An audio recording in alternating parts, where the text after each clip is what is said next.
Hello and welcome back to Where Are All My Friends? This episode is part 1 of 2 parts with Aaron Gillespie from Underoath. And it was such a good conversation that it went on so long that it had to be split into 2 parts.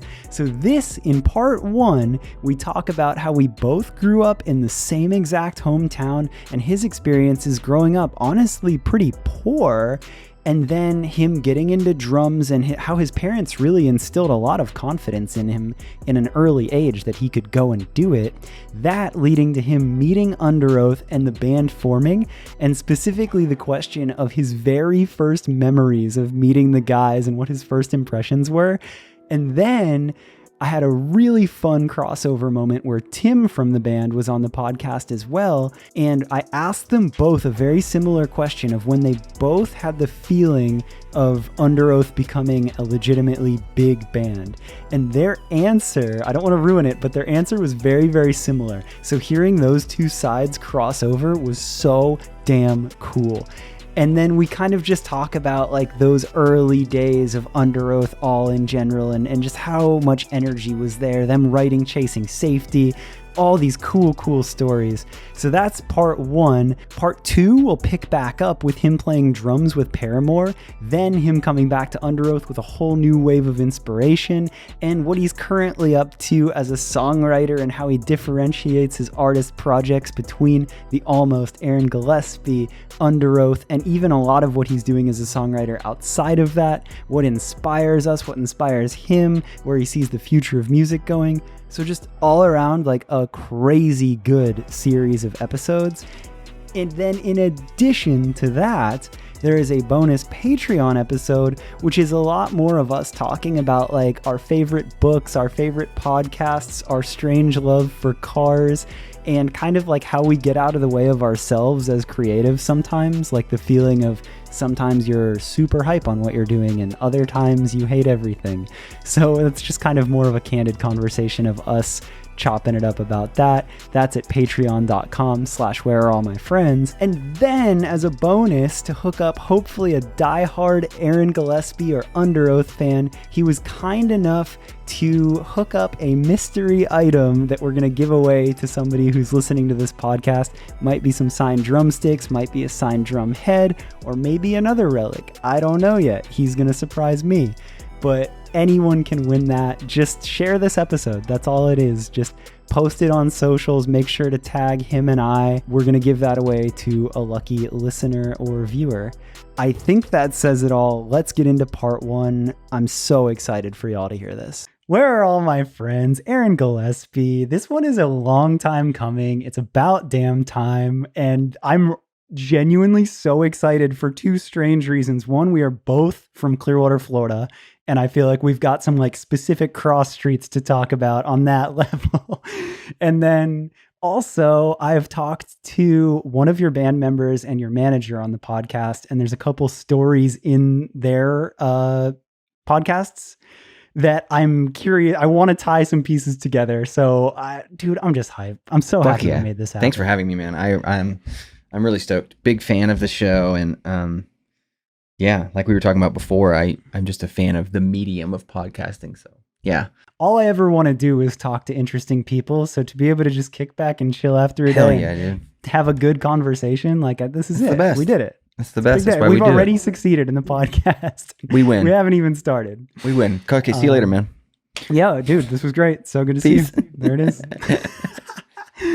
Oh, shit. Well, okay, so right before we started recording, and maybe that'll become a bonus episode because that was such a flow, but just the fact that your parents worked so hard and you really didn't come from anything, yet you've always been a musician and you've never really had to like fight against that. Like you've known and you've been on that. So like explain that to me in growing up in that area.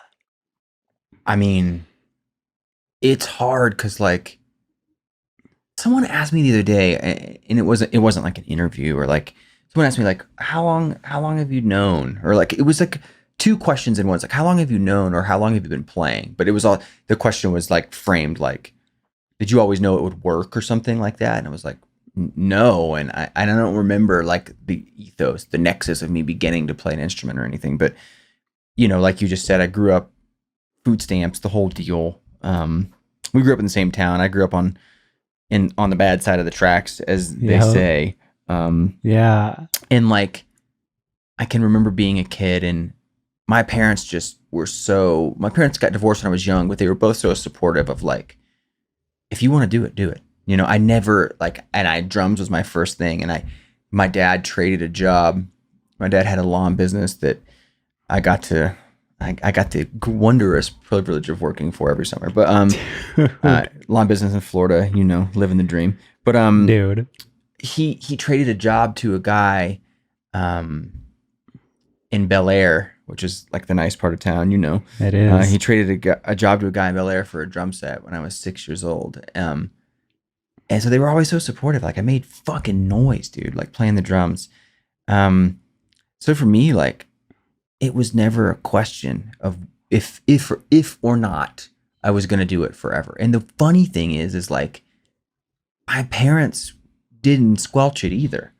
You know, like it's weird because like, it seems like growing up, like not extremely financially fortunate or whatever, your parents would be like, you know, go to college, get a fucking job, make a bunch of cash. Like, it didn't happen for me. Like, we said this before we started recording, like, no one knew. Like, we didn't know. I didn't know we were poor. You know what I mean? I was just like, whatever. Like, I didn't know. And I think that created like a drive that was like, if you don't know you can fail, you can't really, right? Like, I didn't know that, like, if I failed, nothing would change from how I was living. Do you know what I mean? Which was in a format where I didn't know that we were poor anyways. So like, if I would have failed, would it have mattered? You know, and I don't think so, you know. And granted, I think it's different. You know, if you started at 30, like, I think it's different, but I was a kid. So it was, you know, there was no maybe. It was like, it's going to happen. And if it doesn't, like, I didn't have anything to lose, you know. I'm just obsessed with that though, because like, I have this conversation so often of like, yeah, cool. Maybe you didn't come up with like cash, like money in this like super wealthy, privileged family. Sure. But I think that mindset, and that like, if you grow up at 6 years old and you never once question like, oh, this is what I'm going to do. Your parents never say like, we'll have fun through high school and then you're going to have to get a real job or something like that. Like, if from that age you're constantly just encouraged and you have that mindset for that long, I think that is magic. And that's so much more wealth than, you know, getting the N64 on Christmas or whatever. For sure. I didn't get an N64, just for the record. Me neither. I was always so jealous, but that's okay. I don't care. Whatever. I don't care now. I'm 38, whatever. No, dude, it is some form of like backdoor magic, right? Like, because you didn't know you had anything to lose, so it was fine, you know? And I think about, man, this is crazy. I just thought about this as we're talking about it. Like, I have 2 kids, and I think about my own kids, you know? And my own kids, compared to how I was raised, are rich as fuck. So, like, I'm like, what's it going to be like for them? Yeah, how do you do that? I don't know. Like, when they decide what they want, and I'm not saying, like, we're rich as fuck, but I mean, comparative to, like... Yeah, compared to food stamps and, like, food stamp roughing line. It. Yeah, like, which I didn't even think was roughing it. Legitimately. Because you have nothing to compare it to. You just have loving parents, and I lived in Greenwood, like we talked about earlier, which is the rough part of town, you know. But there was a gas station at the end of our road, and they would take food stamps, like, from kids. It was sick. Like, my mom would give me a $5, back then food stamps weren't on a card, it was a piece of paper. Yeah. And you could take that fucking piece of paper and you could buy a shit ton of candy. And they let you have it. And I didn't even know. I was like, oh, sick. Like, and I was always giving sounds like you're the richest kid on the block with that. Yeah, I was like, this is sick. So I wonder, like, you know, when my kids grow up and they decide what they want to do, if it'll be different, because there won't be that, like, they factually won't have the fuck it attitude that I had, because they can't.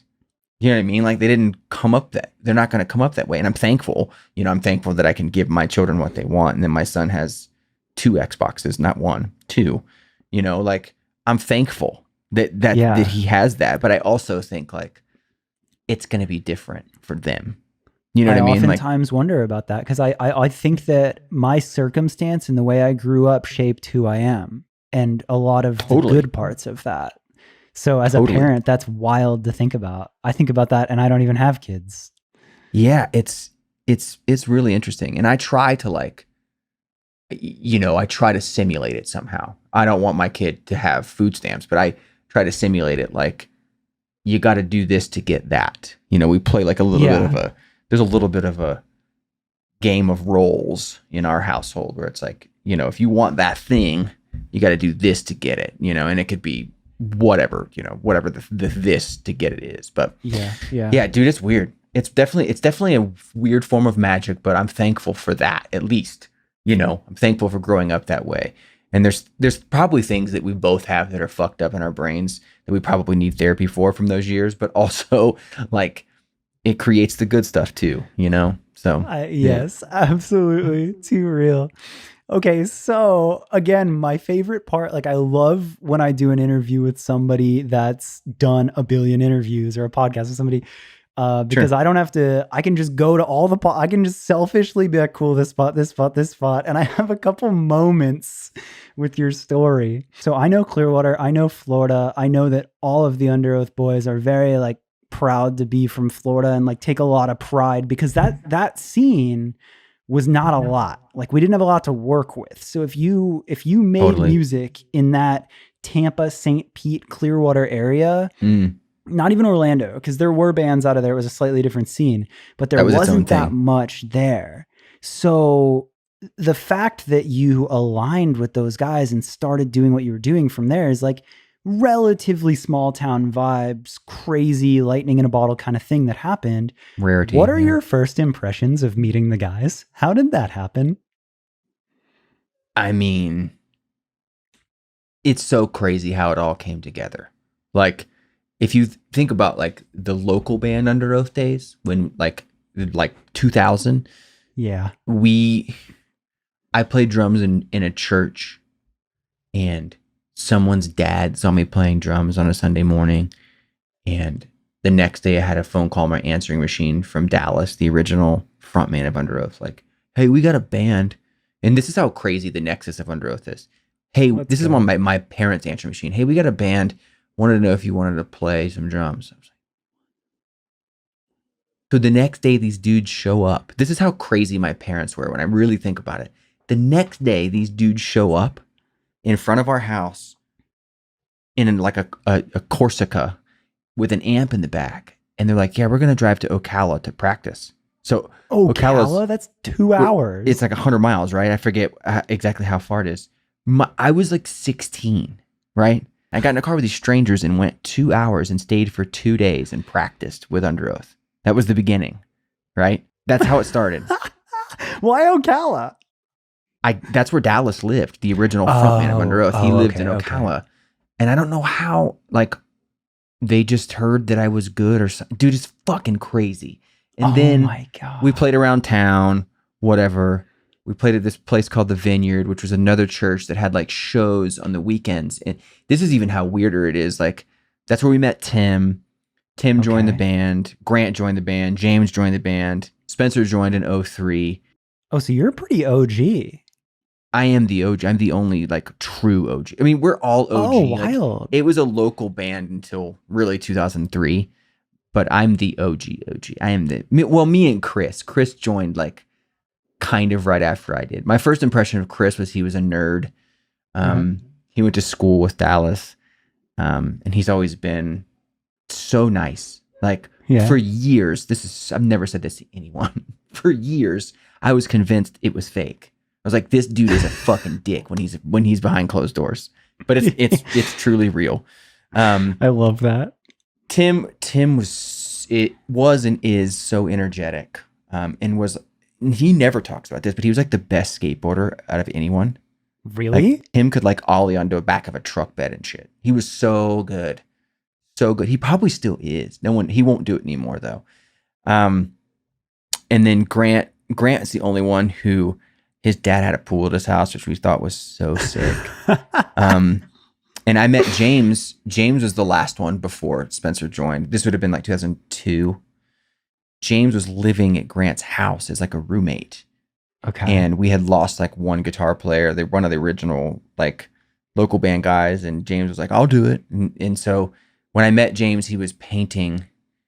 The first day he was painting a case for an amp. He was in another band with Grant, and he was painting a case that he had made, which is so James because he's so exacting and like everything has to be his way.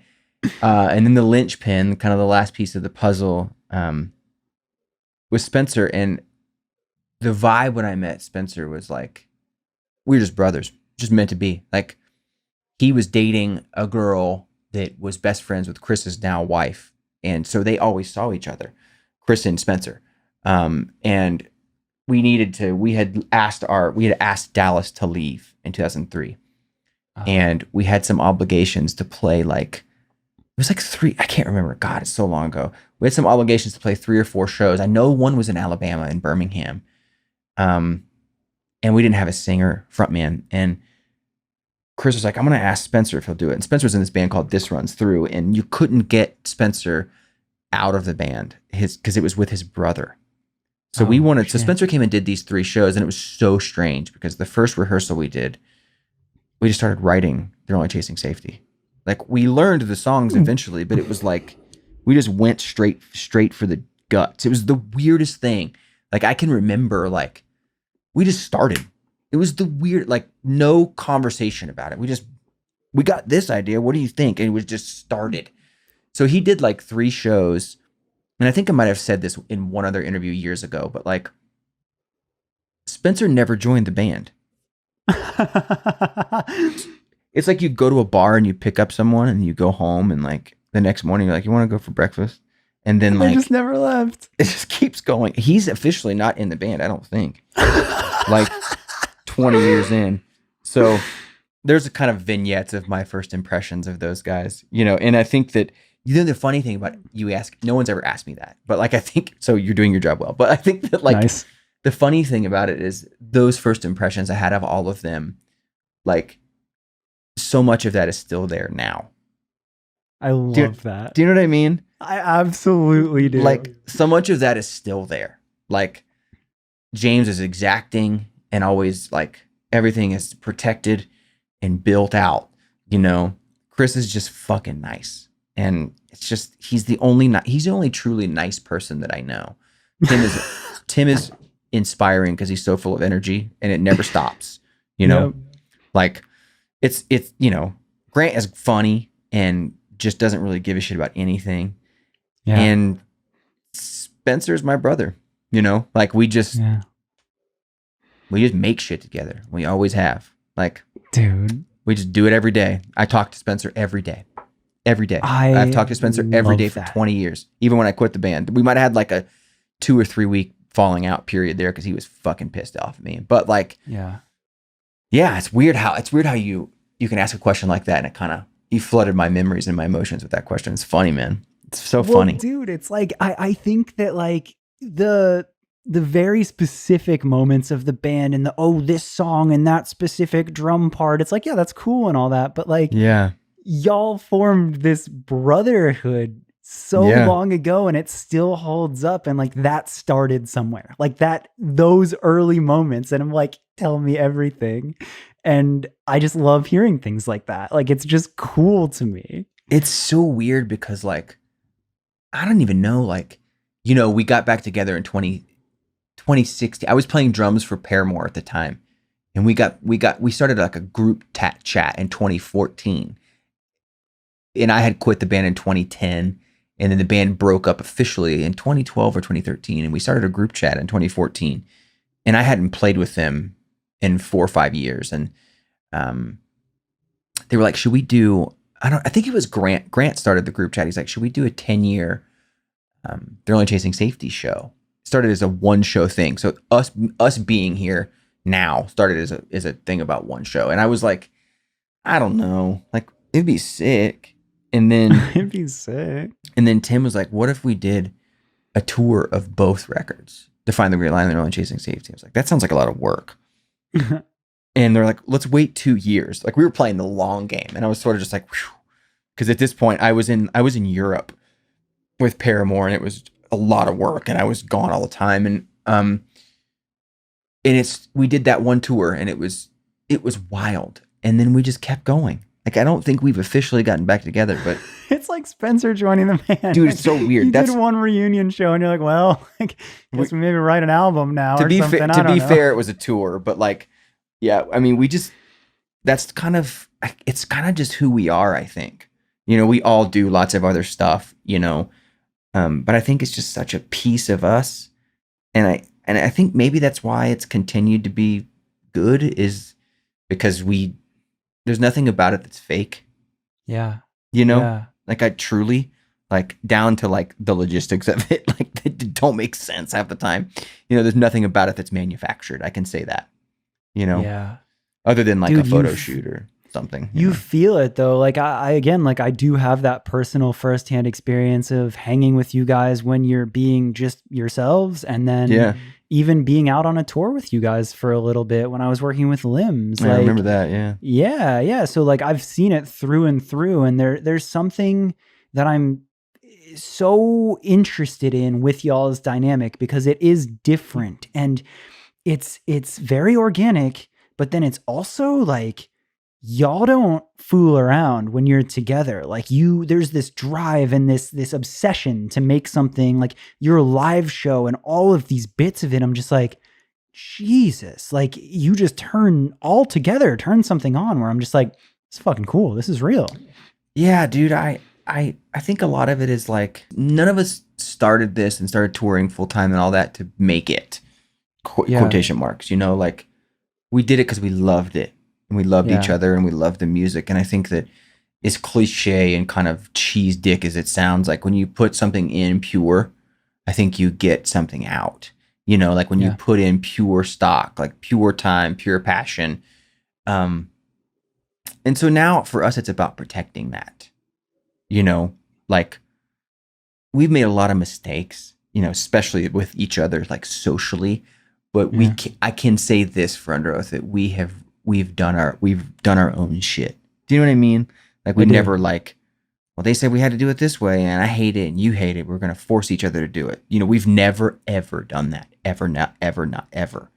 You know, there might be like an early morning thing you have to do or some bullshit, but I'm talking about like the ethos. The shit that matters. The ethos and the art of Underoath. You know, like we've never, ever, sold out on that, if so to speak, you know. So I think that's why it feels serious, you know, that's a protection thing, you know. And I think we feel like we owe it to each other to like protect that. I've never thought about that. It's interesting, man. Yeah, I don't know. Like, okay. Yeah. So check me out. Another piece of the Underoath, because I want to talk a bit about Underoath, but then I want to specifically talk about a couple of things with you. For sure. But the one other spot with Underoath is, I asked this question to Tim and I loved his answer so much. But you start the band and all of this starts happening, and chasing safety and Define the Great Line, like it's just like, again, this like lightning in a bottle kind of thing. For you though, is there a moment, a specific moment that you can point back to where it clicked in your head, where you're like, oh shit, like we might actually be doing something big here? Like, are we a big band? Like just a moment. I can pinpoint the exact moment. Let's go. I don't know what Tim said, but I'll tell you. I listened to Tim's episode too. I can't remember what he said though, so I'll tell you. I'll tell you his after I remember it. So mine was in 2004. Band in a van, roughing it up until then, right? And we got the offer to do Warped Tour for no money in 2004. $0. It might have been $200 a day. I don't fucking remember. It was like a joke. And it was a stage called the Smart Punk stage, which was a stage like Warped Tour. You remember Warped Tour? You had the big blow up thing with the scheduling. Yeah. We didn't get to be on that schedule. So you had to like self flyer. I remember at one point some representative of our stage had like made a schedule every day on cardboard and would just tape it up on the blow up thing, and we'd get in trouble for that. But the stage was built every morning by one guy. It was like a representative for Smart Punk somehow, like the stage manager, and then this band called Undermined. And Undermined, Nick from Undermined plays guitar for Sleeping with Sirens now. And the rest of those dudes, I don't know where they went, but that summer was like The Bled was on that stage, was fucking sickest band. Oh shit, they were. I can't remember who else. Which I feel so bad about. I can't remember. From First to Last, a lot with Sonny Moore, Skrillex singing. Oh my god. Yeah. So that summer we had got a bus, and I don't even remember it. We didn't have a manager yet. I don't know how we rented a bus. We didn't even know buses, like we knew they existed, but we rented this bus and it was horrible. It was an 82 Eagle. So it was older than all of us. And it broke down constantly. Like, so for the majority of the tour, we were riding in different places. I spent about a month in a van with Skrillex and From First to Last, sleeping for 3 hours a night, because Warped Tour in a van is not a thing you do, because the nighttime is the only time the tour travels. And if you don't sleep at night, you're fucked. So if you're in a van. So some of the guys rode with the Casualties. Some of the guys rode with Story of the Year. There was most of the summer, we didn't see each other at night because you had to just ride with whoever you could. And at one point we rented an RV, and then that thing took a shit in Baker, Oregon. Oh my God. Just crazy. Dude, it was wild. But that summer, June 15th of that summer, Warped started earlier back then in the summer. Yeah. So June 15th of that summer, They're Only Chasing Safety came out. And when we started, we'd play for 100 or 200 people a day, and we thought it was sick. Like we're like, this is so sick. Like we were, telling people our set time every day. And like, I feel like it was like an incremental thing. And Warped Tour felt, I think it was like 8 weeks back then, but it felt like a lifetime, like it. Mm-hmm. And every week I feel like you could sense that it, like people would sing along sometimes, and there'd be like 500 people, and you're like, wow, 500 people was like it was like a sea at God that point. Status. Yeah. Like how do you, that's it. And then this is when it clicked for me we were in Boston, and it was the final day of Warped Tour, and every day the crowds had been getting incrementally larger, and it was awesome, And a couple days before that Boston show, Coheed and Cambria asked us to be direct support on their fall tour. And to us, Coheed and Cambria at the time was huge, and we were like, no way. Like, no way. So we were like sick. So we said yes to this tour. We're fucking crushing. Like, we think it's the best, whatever. We're so excited.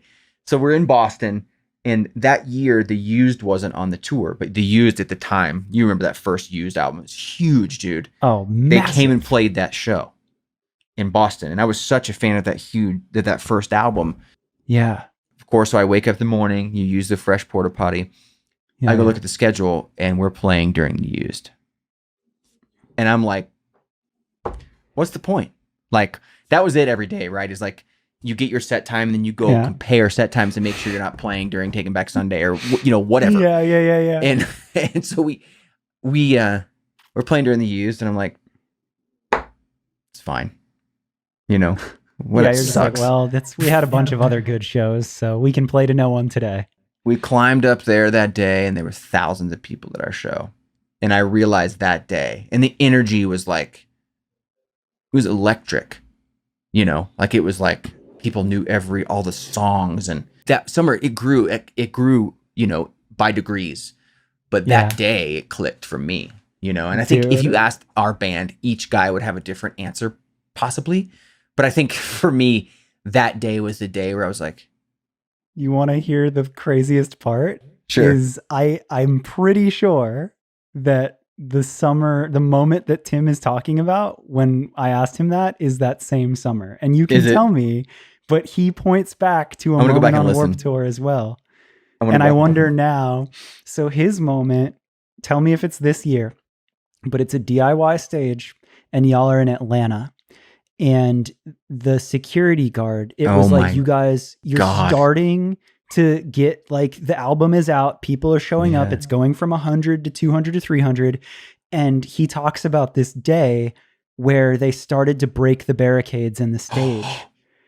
And it was in Atlanta, and he's like, okay, is it the same?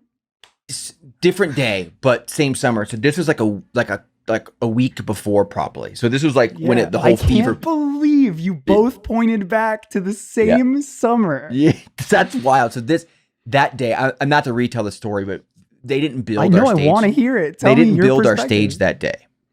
The stages in Warped Tour, they're built on the back of trucks or whatever. And ours was like built on these like it was like an erector set type situation. Yeah. But that day, sometimes on Warped Tour, you know, they build the stages on the amphitheater stage. You've been to Warped Tour enough, you understand how it works. So that day there was like this acoustic, like beer stage outside of the amphitheater where they put the Smart Pump stage, and we broke that motherfucker to the ground. Like it was like made of wood and stuff. Yeah, and he talks about a wooden stage. Yeah, so the crowd like stormed the stage and broke the barricade, and the police showed up. It was a thing. It was a scene, and we met Kevin Lyman that day. That's how we met Kevin Lyman. Yeah, like Kevin came over. He was like, "What is going on?" I thought we were done for. Dude, I had Kevin on the podcast and I brought that up and I joked, remember? I was like, you had to be all like, pretend like you were mad, but deep down you're like low key, like that's punk rock as hell. Did he remember it? Yeah. Yeah, dude. Dude, it was wild. That was pretty soon.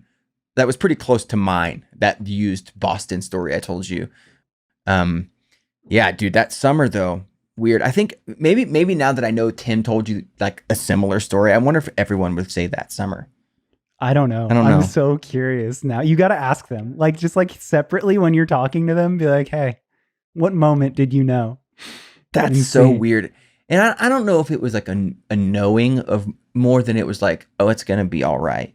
You know, like we did one more tour in a van after that summer. And we never got back in a van again after that. It was wild, man. Like that's fucking cool. It was wild. I feel like Tim says this sometimes. I don't know if he said this to you, but he's like, we kind of stepped in shit.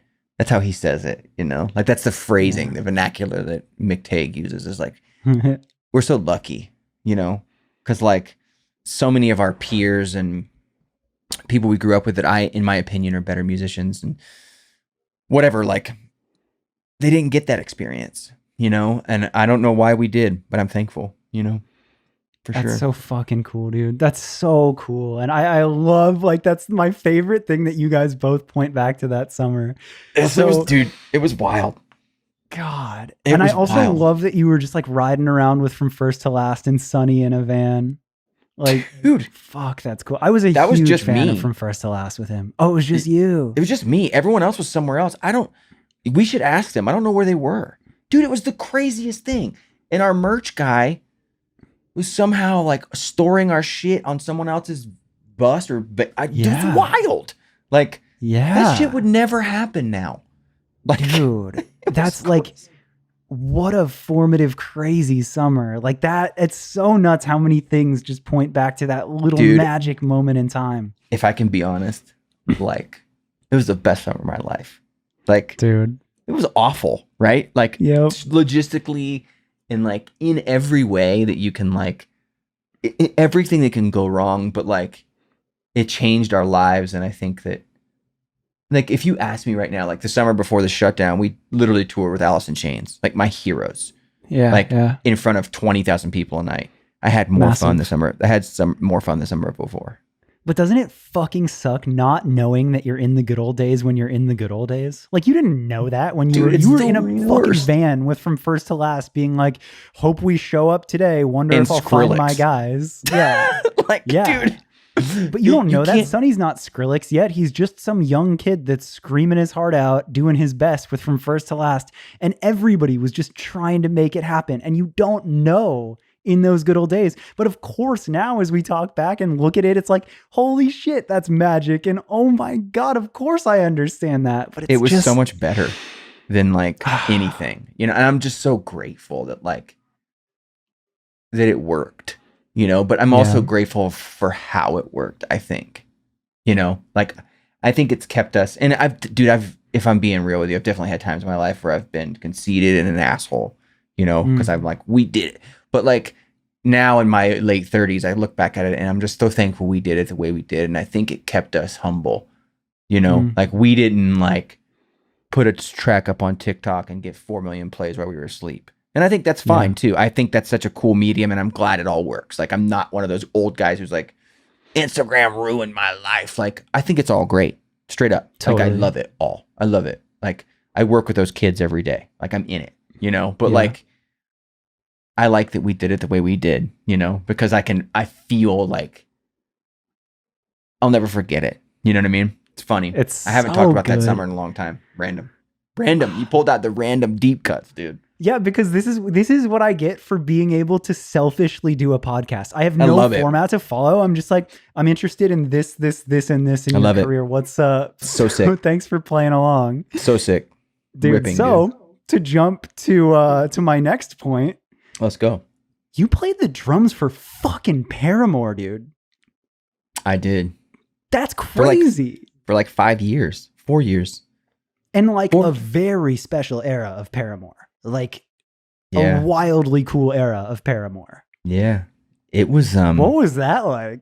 All right, so there's the end of part 1 of Aaron's story. We're going to pick back up next week right at that spot of him talking about playing drums for Paramore, and then that leading to this whole new wave of inspiration for Underoath and for him as an artist and a songwriter, and what's coming up for the new wave of Underoath and what they're up to and what he's up to. So that's a really cool part 2 that I can't wait for y'all to hear. Again, if you liked this episode, share it with a friend, share it on social media, tag both him and I, and we're going to give away a little bonus mystery item. And there's the bonus Patreon episode. That's patreon.com/whereareallmyfriends. And make sure you subscribe so you get notified when part 2 comes out next week. That's a simple one. YouTube, click the subscribe. Apple Podcasts, wherever it is, Spotify, you know how to do this. If you're listening here, I don't need to tell you how to subscribe. You know how to do this. Make sure to do it. I will be back next week with part 2. There it is.